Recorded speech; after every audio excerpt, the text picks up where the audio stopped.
Duty থেকে আসার ক্লান্তিটা সত্যি কাউকে বলে বোঝানোর মতো নয়। প্রত্যেকদিন ডিউটি যাওয়া 12 ঘন্টার ডিউটি, তারপরে রুমে এসে একটু শান্তি পায়। বাইরে কাজ বাজ করে তারা এটা ভালোভাবে রিলেট করতে পারবে। এই ক্লান্তিটা মানে রুমে আসার কি যে শান্তি, আর রুমে এসে পড়ে যেন মনে হয় কখন স্নান করে একটু বিছানায় ঘুমো। তো হ্যালো এভরিওয়ান, আশা করছি তোমরা সবাই খুব খুব খুব ভালো আছো। আমিও খুব ভালো আছি। আমি চলে এসেছি আবারও একটা ব্লগ ভিডিও নিয়ে তোমাদের সাথে শেয়ার করতে। আমার ভিডিওগুলো ভালো লাগলে অবশ্যই কিন্তু তোমরা comment, like, share and subscribe করে দিও আমার চ্যানেলটাকে। দিন ছিল আমার নাইট ডিউটি, তো নাইট ডিউটি শেষ করে আমি এখন এসেছি রুমে। মনটা তো শুধু বলছে কখন গিয়ে একটু স্নান করে ফ্রেশ হয়ে আমি ঘুম দেব। আর এইদিকে দেখো গল্প করতে করতে তোমাদের সাথে এখন আমি স্নান করে ফ্রেশ হয়ে চলে এসেছি।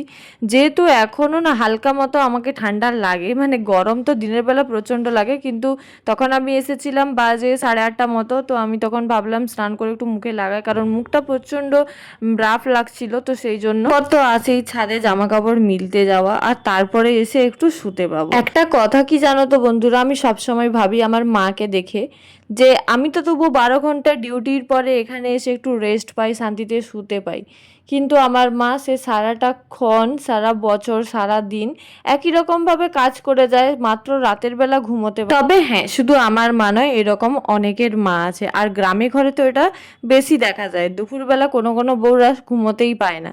তো যাই হোক, বাদ দাও ওই সব কথা। যারা বাইরের জন্য, কাজকর্মের জন্য থাকো, তারা এটা ভালোভাবে রিলেট করতে পারবে যে একটা ডিউটি করে আসার পর কতটা ক্লান্ত লাগে। শুধু মনে হয় কখন বিছানায় যাব আর বিছানায় যাব।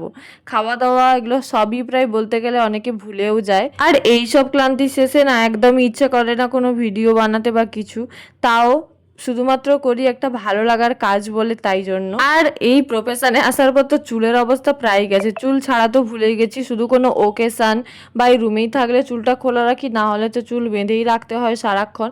আর চুলের অবস্থা পুরোপুরিভাবে শেষ হয়ে গেছে একদম। মনে হয় আর কিছুদিন গেলে আমি টাকলাই হয়ে যাবো। ভুবনেশ্বরে যখন পড়াশোনার জন্য ছিলাম তখনও চুল উঠতো, আর এখানে আসার পর তো আরও বেশি বেশিভাবে উঠে যাচ্ছে। আগের দিকটা আমার তো প্রায় পুরো টাকলাই হয়ে গেছে, এখানে তোমরা বুঝতে পারছো না যেহেতু আমি সিধা করে চুলটা ফেলে রেখেছি তাই।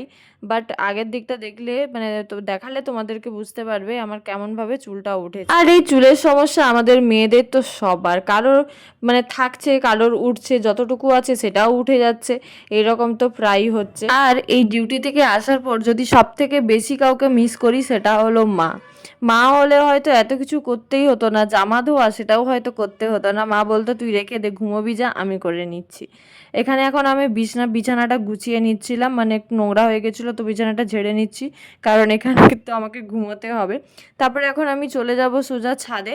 ছাদে এখানে জামা কাপড় মিলছিলাম, আর আমার বান্ধবী সকালবেলা ডিউটি গেছে, ওর জামা কাপড়গুলো শুকিয়ে গেছে, তো ওইগুলো আমি এখন তুলে নিয়ে চলে এসেছি রুমে। আর এখন তো আমার ঘুমানোর টাইম হয়ে গেছে গাইস, যেটার জন্য আমি, আর আমাদের নার্সদের জীবন কি আর বলবো, ডিউটি থেকে রুম থেকে ডিউটি, হসপিটাল, এইসব করে করেই আমাদের জীবনটা চলে গেল। তো আজকের মতো ভিডিওটা এখানে, এখন আমার ঘুমানোর টাইম হয়ে গেছে গাইস। আবার দেখা হচ্ছে অন্য কোনো ভিডিওতে। তবে আমার এই ছোট্ট ছোট্ট ভিডিওগুলো যদি তোমাদের খুব ভালো লেগে থাকে তাহলে অবশ্যই আমাকে কমেন্ট করে জানিও, তাহলে আমি এইরকম ভিডিও আবারও বানানোর চেষ্টা করব। তো আজকের মতো ভিডিওটা এখানেই শেষ করছি। টাটা।